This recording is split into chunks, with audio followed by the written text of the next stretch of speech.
مساء الخير، أهلا وسهلا فيكم مستمعينا ومتابعينا متابعي إذاعة بوير اف ام على الموجة 103.5. أهلا وسهلا فيكم بحلقة جديدة من برنامج صحتك بالدنيا. رح كون أنا معكم عماد خلف من وراء الميكروفون، وزملائي بالكنترول شيرين وشيزر. أيضا ضيفي بالاستديو أخصائي الجراحة العظمية والمفصلية الدكتور سيامن عبد الحكيم أحمد، خريج جامعة دمشق ومشافيها. اسمحوا لي رحب بضيفي لحتى نبلش لقائنا وموضوعنا. مساء الخير دكتور. مساء النور، أهلا وسهلا. مستمعينا، اللي حابب ينضم لنا، أي حدا عنده سؤال يحب يطرحه، بيخطر على بالكم سؤال، طبعا موضوعنا راح يكون مهم كتير ومصيري. يعني اللي بينصابوا فيهم هن الأطفال، ونسبة أيضا يعني جيدة هي القدم القفداء. يا ترى شو هي القدم القفداء الروحاء؟ هي المصطلح العلمي، أكيد راح يشرح لنا إياها الدكتور. شو هي العوامل المسببة؟ كيف بيتم علاجها؟ العديد من الأسئلة رح نناقشها مع الدكتور سيامن عبد الحكيم أحمد. فيكم تتصلوا عبر الرقم الأرضي 429 101، عبر الواتساب 093 82 80 81 4. عبر البث المباشر أي حدا برات البلد أو جوات البلد فيكم تكتبوا عبر كومنت السؤال اللي بيخطر على بالكم بمجال العظمية أو بمجال موضوعنا. رح نكون أكيد مسرورين ورح نجاوب على أسئلتكم أكيد من كل بدء. دكتور، موضوعنا اللي هو يعني بيلامس الأطفال اللي هن فلذات أكبادنا، بينصابوا بهالحالة هاي نسبة معينة. القدم القفداء الروحاء أو المضربية، ترى شو هي دكتور؟ تحية، أول شيء تحية لك أستاذ عماد، وتحية لمشاهدي قناة بوير. هلأ القدم القفداء الروحاء هي من التشوهات الولادية الشائعة كتير، يعني هو تشوه خلقي بيبدأ من الحياة الجنينية، الطفل في رحم الأم ومن الشهر الثالث ويظهر أثناء بعد الولادة مباشرة. هلا هو التشوه بيشوفه بالبداية طبيب أطفال أو طبيب نسائية، والعلاج يتم تحويله إلى طبيب العظمية. تماما. هلا القدم القفداء الروحاء هو التشوه بيكون في تقوس بالقدم نفسها، وفي تشوه بمفصل الكاحل. القدم بيكون متجهة باتجاه الداخل ومنقلبة باتجاه الداخل، والتشوه واضح، بيلاحظوا الأهل بشكل واضح، وبالتالي التشخيص ما بيتأخر وفورا يتم البدء بإجراءات العلاج. تماما. دكتور، القدم القفداء يعني، طيب في قدم مثلا بيجي تشوه، هلا اذا سميناه بالمصطلح العلمي انه الوجه الانسي، في بيجي مثلا صنف او نوع من التشوه باتجاه الخارج مثلا. ايه، هلا في القدم العقبيه الفحجاء بتيجي عكس موضوع آخر. إيه، عكس هالتشوه، وفي منها بتيجي القدم العقبيه. هاي النوعيات اخرى علاجها بيكون اسهل، ومرات بيكون الاصلاح عفوي. اما القدم القفداء الروحاء اللي بيعطيها اهميه انه العلاج العفوي ما بيصير، وبالتالي تحتاج الى علاج فوري وبدون تاخير. تماما. دكتور، دائما بنسال باي مرض ما، يا ترى شو هي العوامل المسببه؟ مثل ما ذكرت انه اثناء الحمل بيتم الكشف عن هالحاله هاي. العوامل المسببه ممكن تكون الوراثه، ممكن تكون الام نفسها، يا ترى شو هي؟ هلا في كتير عوامل متهمة. أكثر العوامل هي الوراثة اللي تلعب دور عند الأخوة، عند الأهل إذا كانت التشوه السابق موجود، أو عند أولاد العمومة بالدرجة الأولى. نعم. لازم نشك إنه الطفل اللي بيجي مثلا احتمال يكون عنده قدم قفداء روحاء. الوراثة إلها دور. في أسباب كمان متهمة، إنه ضيق الرحم عند الأم، قلة السائل الأمينوسي، سائل الموجود مع الجنين يكون قليل، وبالتالي بيصير ضغط على القدم، بيصير معه هالتشوه الطفل. تماما. دكتور، ذكرتوا موضوع الأم، يعني يا ترى الحوض الذكوري بالنسبة للأم ما له علاقة أيضا بهالموضوع هذا؟ لا، ما أنه متهم يعني. لا ما له علاقة، هي بس العوامل الوراثية، وبتجي مترافقة بعد التشوهات، اعوجاج المفاصل الولادي، بعض المتلازمات الثانية بتجي هذا التشوه مرافقة له، وخاصة مع المتلازمات بيكون معندة على العلاج. إذا كانوا الأجنة توم دكتور كمان يعني تكون فرصة للإصابة بهالحالة؟ الأجنة توم هلا احتمال يكون ضيق الرحم بيأثر على الهاي، بس بشكل أساسي أغلبية الحالات الوراثة هي متهمة بشكل أساسي. تماما. مثل ما ذكرت دكتور، موضوع التشخيص هو واضح، يعني سواء كان هو وجنين فراح يكون واضح بالإيكو بالنسبة للطبيب النسائية، أو بعد ما يولد الطفل بالمظهر العياني بالفحص السريري بيبين. دكتور، كيف بتشخصوا هالحالة هاي يا ترى؟ الإجراءات التشخيصية من الفحص السريري، من الشعاعي والأمور الثانية. هلا الفحص السريري واضح، بالمنظر العياني التشوه واضح، مو مثل خلع الورك مثلا بده استقصاءات وفحوصات. حتى الاهل بيلاحظوا انه انه بيجوا بيسالوا انه هذا الولد قدمه مع وجهه في عنده تشوه فيها. الطبيب الاطفال بشخصه دغري، والطبيب النسائيه كمان، ودغري بيحولوها عن طبيب العظميه. طبعا بتحتاج علاج فوري، يعني خلال 2-3 من الولاده بنبلش بالعلاج. هاي النقطة هاي مهمة كتير، ولكن قبل ما يعني هيك شوي نعقب عليها، يا ترى دكتور في له درجات هل التشوه هذا؟ أكيد هلا له درجات. هو عبارة عن بيطلع هذا التشوه له عبارة عن 4 تشوهات مع بعض. في تقوس بالقدم، في عندك مشكلة بالكاحل، فيروس بالكاحل، هاي مصطلحات علمية. في انقلاب داخلي، وفي عندك قفد. القفد هي الوضعية اللي لما يمشي الشخص على رؤوس الأصابع، الشخص الكبير لما يمشي هاي أخذ وضعية القفد، بتكون عندنا وضعية قفد كمان. تماما.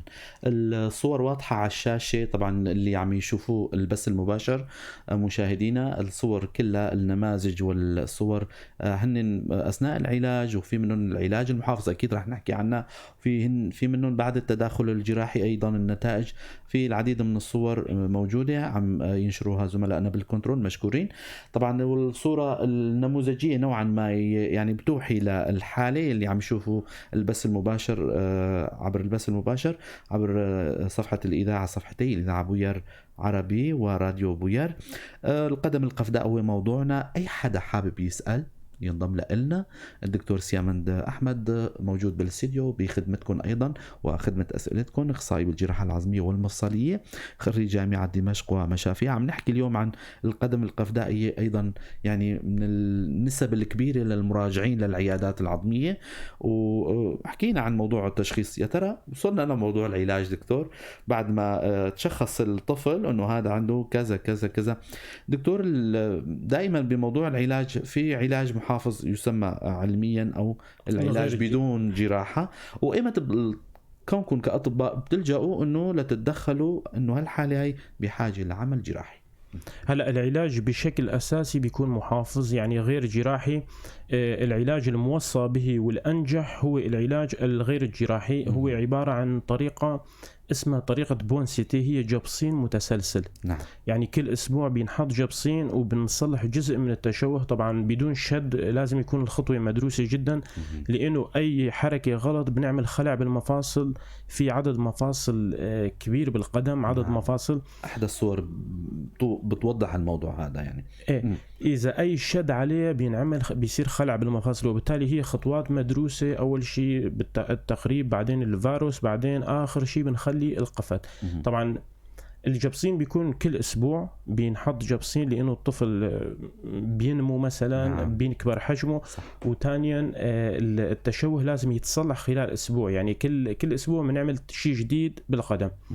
هي عبارة عن 1.5 شهر من العلاج، جبصين كل أسبوع جبصين. بعد ما نخلص 1.5 شهر بتصير كل أسبوعين بنحط جبصين، وبيتم العلاج ليتم إصلاح التشوه. يعني 90% من الحالات بتتعالج بالجبصين وبيمشي حالها بشكل أساسي وبترجع طبيعية. بيضل عندنا 20% من الحالات في هذا بنسميه من النوع الريجيد القاسي. هلا في نوع مرن بيجي، طبعا هاي كمان لها علاقة بالوراثة، لها علاقة بحالة الطفل بالتشوهات الموجودة عنده.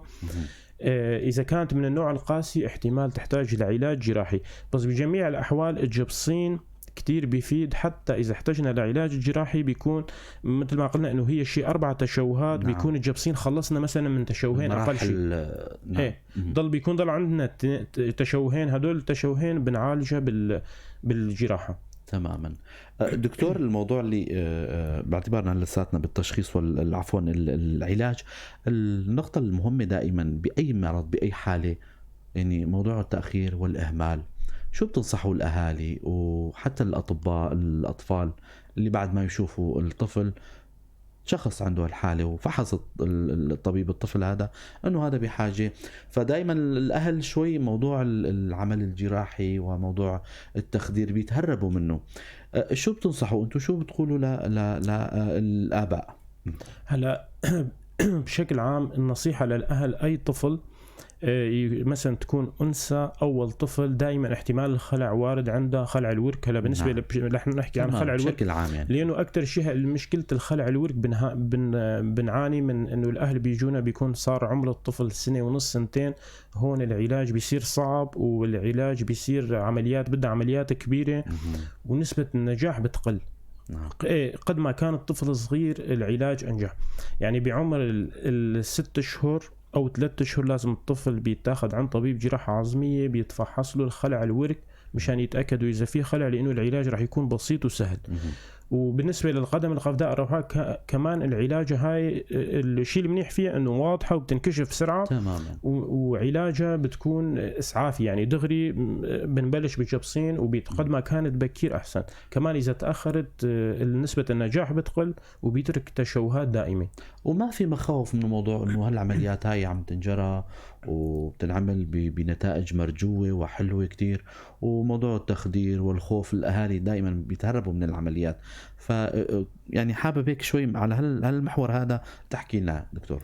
هلا موضوع التخدير أي شخص عنده نسبة خطورة بالتخدير، النسبة طبعا قليلة، بس دائما أدوية التخدير لها تأثيرات جانبية، احتمال نتفاجأ بالشخص أنه يصير معه تحسس على دواء معين، يكون ردة الفعل عنيفة، ردة فعل الجسم عنيفة.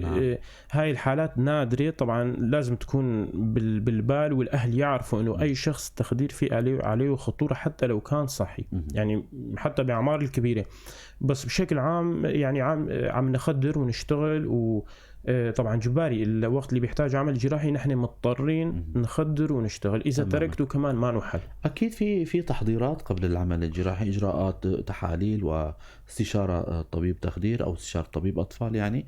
فهالموضوع هذا المصيري باعتباره عم نحكي عن موضوع القدم القفداء. إذا الطفل احتاج لهالحالة هاي لأن العمل الجراحي ما في خوف يعني نهائيا، والنتائج جدا رائعة عم تطلع يعني دكتور. النتائج بشكل عام النتائج كويسة وناجحة مثل ما قلنا، لأنه العلاج بيبدأ بكير، والطفل تجاوب جسمه للعمل الجراحي بيكون أحسن، لأنه اللي هو بيطور النمو وبالتالي الإصلاح الذاتي. في شيء عند الأطفال اسمه الريموديلينج، هو معناها إصلاح ذاتي. عند الأطفال بشكل عام الإصلاح الذاتي موجود بجسمهم، وبالتالي يكون العملياتهم بهالحالة نتيجتها كويسة. تماما دكتور. هلا لو حكينا عن موضوع النسب الإصابة، أحيانا مثل ما ذكرتوا بموضوع الخلع الوركي الإناث هن أكثر نسبة إصابة بين الذكور. يا ترى بموضوع القدم القفداء الذكور هن أكثر شيء ولا ما في نسبة معينة مثبتة علميا يعني؟ القدم القفداء الروحاء نسبة الذكور أكثر، هو النسبة بتجي 2-1. يعني ذكرين قدام أنثى بيصير عندهم القدم القفداء الروحاء. هلا الخلع الورك الولادي 5 إناث بيصير عندهم خلع ورك مقابل احتمال يجي ذكر. يعني كيف بيحسبوا هيك حالات؟ إنه مثلا 5 إناث يجونا خلع ورك ولادي، بعدهم شفنا إجا ذكر مثلا، هاي 2-1، يعني بيجي ذكرين عندهم قدم قفداء روحاء مقابل أنثى واحدة. تمام، نسب عكسية يعني تقريبا نسب عكسية. دكتور، العلاج من شوي حكينا عن موضوع العلاج والأهل وأنه فورا يتدخلوا في دائما الزمن الذهبي، الفرصة الذهبية للطفل أو لأي مرض ما، لأي حالة ما. فبالنسبة للقدم القفداء من أيمت فيكم بعد التشخيص أنه تباشروا بالعمل الجراحي؟ هلا العلاج دائما بعد ثاني يوم. هلا الثاني يوم من حتى بالكتب بينكتب انه ثاني يوم من الولاده ببلش العلاج. نحن مرات بنأخر شيء 3 ايام كمان ما بيأثر. 3 ايام، في ناس بتأخر اسبوع، بس لحتى اسبوع في واحد يأخره بعدين لازم يبلش العلاج، ودغري بنبلش نحط الجبصين، وبعد أسبوع بنرجع بنفكه بنغير الجبصين، وهذا هو العلاج لبين ما يتصلح. تماما.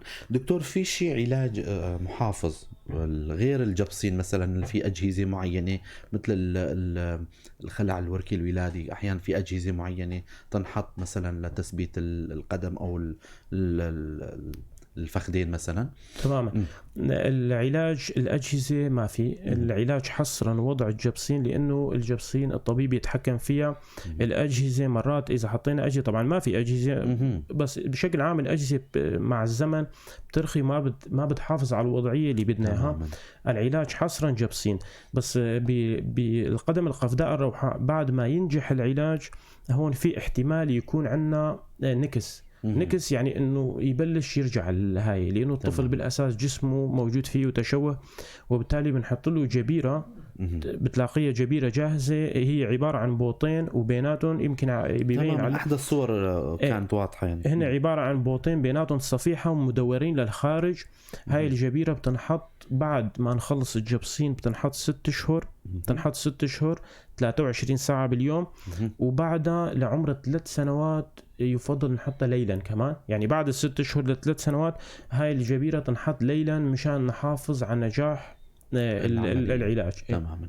دكتور، ماذا لو لم يتم العلاج؟ انه هل الطفل هذا كان بمناطق نائية، كان ما يعني الاهل ما تعاونوا، الطفل هذا اذا مات على شو راح يكون مصيره؟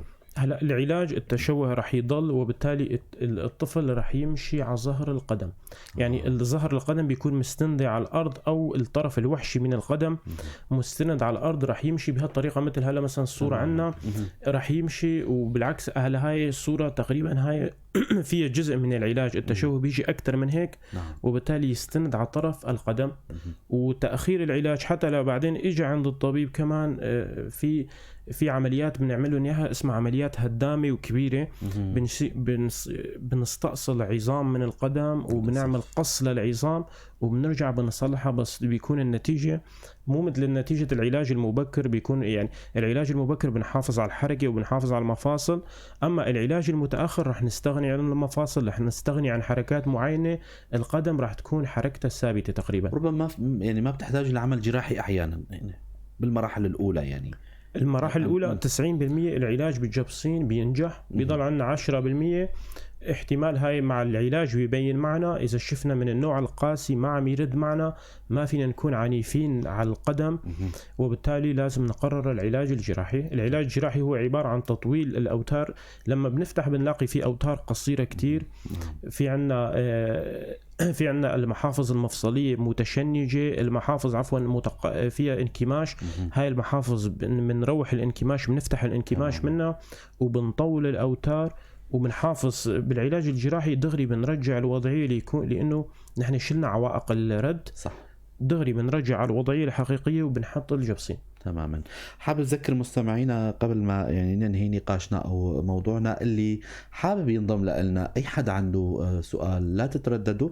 دكتور سيامند عبد الحكيم أحمد، أخصائي بالجراحة العظمية والمفصلية، موجود بالاستوديو بخدمتكم أيضا، خريج جامعة دمشق ومشافيها. موضوعنا هو اللي عم نحكي عنه، هو القدم القفداء الروحاء أو المضربية، أو يعني تشوه هو موجود يعني حالة بتصيب الأطفال. فيكم تنضموا لنا 429 101 أو عبر الواتساب 093 82 80 81 4 عبر البث المباشر بوير عربي أو راديو بوير. فيكم تكتبوا سؤالكم عبر كومنت. دكتور، حكينا عن موضوع عامل الوراثة أيضا بيلعب دوره، كان من ضمن أحد الأسباب أو اللي حكيتوا عنها. يا ترى الموضوع الولادة البكري، يعني الأول بطن كمان، هدول هن بينحسبوا من ضمن الحالات اللي تسجلوا سابقا؟ يعني الولادة المبكرة ما لها علاقة، بالعكس يمكن الولادة المتأخرة بتأثر دور. مثل ما قلنا التشوه بيبلش بالشهر الثالث من الحياة الجنينية، وبالتالي بيكون واضح يعني بالايكو ببطن بالايكو. هلا الموضوع الايكو باعتبار الطفل ما راح يكون واضح كتير، ما راح يكون واضح كتير بالايكو، لانه الطفل بيكون اخذ وضعيه ما تكون واضحه. بس بشكل عام ما يعني مو من التشوهات اللي لازم نكشفها اثناء الحمل بعد الولاده اذا كشفناها لانه الا علاج وما لنا مضطرين مثلا نروح ندور عليه اثناء الحمل. تماما. تماما دكتور، بنهاية لقائنا نحب يعني نسمع مستمعينا أو نوجه شوية نصائح للأهالي بعدم تأخر على الحالات هاي وعدم الإهمال. شوية نصائح من عند الدكتور سيامان أخصائي جراحة العظمية للأهالي وللمستمعين للي كيف من كان يعني حتى يعني كانت إصابات أو حالات خارج موضوعنا رح يعني ما يتكرم علينا وما رح يبخل علينا بهالنصائح. تفضل. هلا بشكل عام الاهل في عندنا مشكله القدم القفزاء الروحاء بدها علاج. الاهل مرات بيسالوا انه ليش هالجبصين، ليش كل اسبوع لازم يكون اولا بالهم طويل، مالهم مستعجلين. هلا من الحالات اللي عالجتها الاهل بيجوا بيقولوا انه دكتور بدنا اياها دغري عملنا العمليه وخلصنا من هاي. لازم يكونوا صبورين لانه طريقه العلاج بالجبصين افضل وانجح مراحل يعني هي مراحل وبيكون نتيجتها احسن وبيحمي الطفل من رد الجراحه ومن من العمليات ومن الجروح. لازم يكونوا صبورين. في ناس بدها تختصر الوقت بدون عمليه، العمليه بالنسبه لي اسهل بكثير من الجبصين لانه الجبصين بيكون الطفل فايق وكثير بيزعجنا ومرات مرات بيفشل بيخرب الجبصين مثلا بنرجع بنحطه من اول وجديد. بس بنفس الوقت بدنا نعمل الشيء اللي من مصلحه الطفل طبعا. العمليه بنبعد عنها لبين ما نشوف النتيجه بالجبصين وبعدين نقرر اذا في عمليه او لا. وبالنسبة كمان موضوع خلع الورك الولادي دائما لازم قبل العمر، قبل ما يقطع الطفل 6 أشهر لازم ينفحص عن طبيب إذا في خلع أو لا، وينعمل له الصورة بعمر 6 أشهر وبعمر 3 أشهر ينفحص، لأنه خلع الورك كمان إذا تأخر علاجه مشكلة للأهل والنتائج كمان ما تكون مرضية بالأعمار الكبيرة. هاي الشغلة كمان منعاني منها. وإجوا لعنا يعني كتير أطفال بعمر 2 او لما بلش المشي اكتشفوا انه في خلع هون بيكون تاخروا بالكشف. تماما. اخير اللقاء بتشكر كثير الدكتور سيامان عبد الحكيم احمد اخصائي بالجراحه العظميه والمفصليه على هاللقاء الحلو والمعلومات القيمه. بتشكركم وتحيه لمشاهدين اذاعه بوير، ودمتم خيرا للمواطنين واهتمامكم بالمواضيع الطبية. شكرا لكم دكتور. بتشكر زملائي أيضا بالكنترول شيرين وشيزر. كنت معكم أنا عماد خلف من وراء الميكروفون، برنامج صحتك بالدنيا. للأسبوع القادم ضيف جديد وحلقة جديدة. تضلوا بخير وسلامة.